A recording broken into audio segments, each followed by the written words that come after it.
This is another great edition of editorials, and we are broadcasting from Canada. I welcome you to it. My name is Sandra Asante. Today we'll be looking at the short, medium and long story of Ethiopia's Tigray war. So I'll take a quick commercial break. Stay tuned. I'll be right back.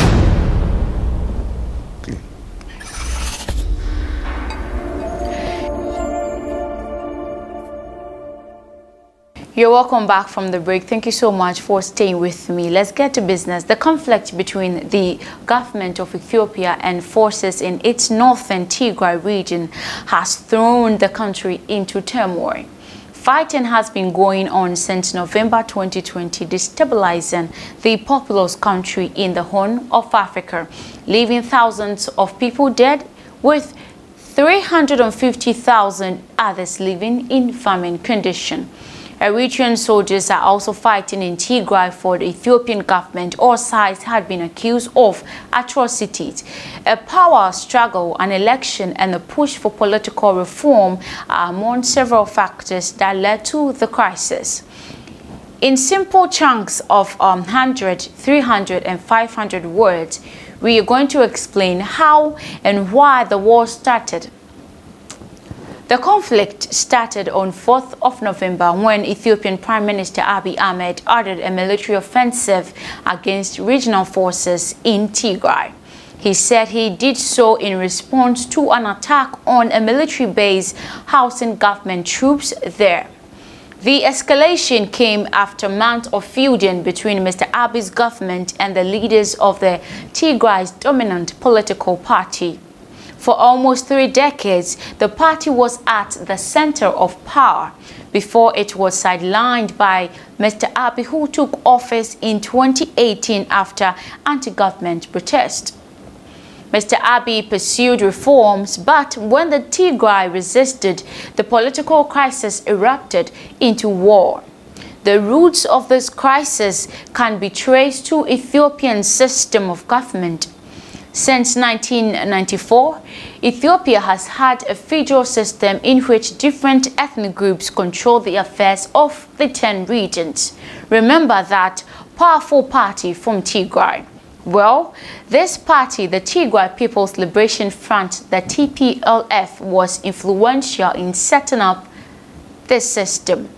It was the leader of a 4-party coalition that governed Ethiopia from 1991. When a military regime was ousted from power under the coalition, Ethiopia became more prosperous and stable, but concerns were routinely raised about human rights and the level of democracy. Eventually, discontent morphed into protest. Mr. Abiy appointed a discontent morphed into protest, leading to a government reshuffle that saw Mr. Abiy appointed Prime Minister. Mr. Abiy liberalized politics, set up a new party, which is the Prosperity Party, and removed key Tigrayan government leaders accused of corruption and repression.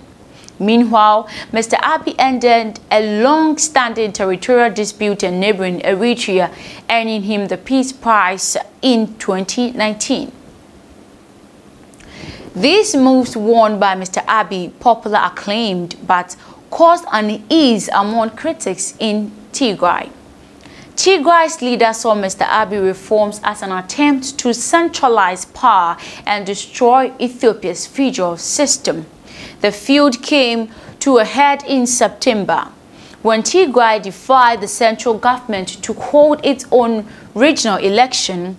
The central government, which has postponed national elections because of the coronavirus, said it was illegal.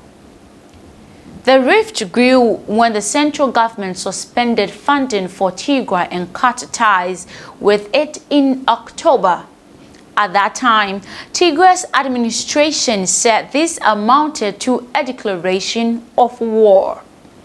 Tensions increased, and the eventual catalyst was when Tigrayan forces were accused of attacking army bases to steal weapons.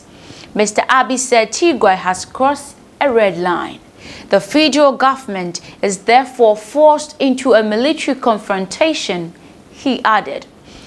Ethiopia, Africa's oldest independent country, has undergone sweeping changes since Mr. Abiy came to power. A member of the Oromo, Ethiopia's largest ethnic group, Mr. Abiy made appeals to the political reforms, unity and reconciliation in the first speech as Prime Minister. His agenda was spurred by the demands of protesters who felt Ethiopia's political elites had obstructed a transition to democracy. For more than 2 decades, the political scene has been dominated by a coalition of 4 ethnically based parties with Tigrayans, who make up around 7% of the population holding sway. In the 1970s and 1980s, their party, the TPLF, fought a war to seize control of the government from a military junta. The party succeeded, which is how it came to be the leading member of the coalition government that took power in 1991. The coalition gave autonomy to Ethiopia's regions, but retained a tight grip on the central government, with critics accusing it of repressing political opposition. So Mr. Abiy dissolved the coalition in 2019, but the TPLF refused to join his Prosperity Party. The snap was followed by further escalation. Tigray's decision to hold its own election last September, for example, was an unprecedented of defiance against the central government. Both sides then designated each other as illegitimate. Tigray urged at the time that the central government has not been tested in a national election since Mr. Abiy's appointment as Prime Minister. Polls have since just been held in some parts of the country. The TPLF also called out the Prime Minister for his unprincipled friendship with Eritrean President Isaias Afwerki, who has sent troops to support Mr. Abiy in Tigray. There has long been animosity between Tigray and Eritrean government. A dispute over territory along that shared borders was the cause of war fought between Ethiopia and Eritrea from 1998 until 2000. You may remember this dispute making headlines in 2018. Last year, Mr. Abiy signed a peace treaty with Eritrea, ending the territorial spat. A year later, Mr. Abiy won the Nobel Peace Prize. Now, it is war and starvation that is drawing attention to Ethiopia. More than 2 million of Tigray's 6 million people have fled their homes since 4th of November 2020, when Mr. Abiy ordered an invasion after the TPLF fighters captured federal military bases. Tens of thousands of them have sought refuge in neighboring Sudan. The TPLF has been designated a terrorist organization. Resistance fighters have formed the Tigray Defense Forces, the TDF, incorporating with both TPLF and non-TPLF members. With communication largely cut in Tigray, the exact numbers of casualties is not clear, and aid workers have been unable to access area. According to researchers at Belgium's University of Ghent, there have been at least 10,000 reported deaths and 230 massacres. As Africa's second most populous country, Ethiopia is pivotal to stability in the Horn of Africa. There is also concerns that conflict could further exacerbate ethnic tensions and could lead to the breakup of the country. This is where I draw the curtains on the tutorials for today. Thank you so much for joining me. My name is Sandra Asante. I'll see you some other time.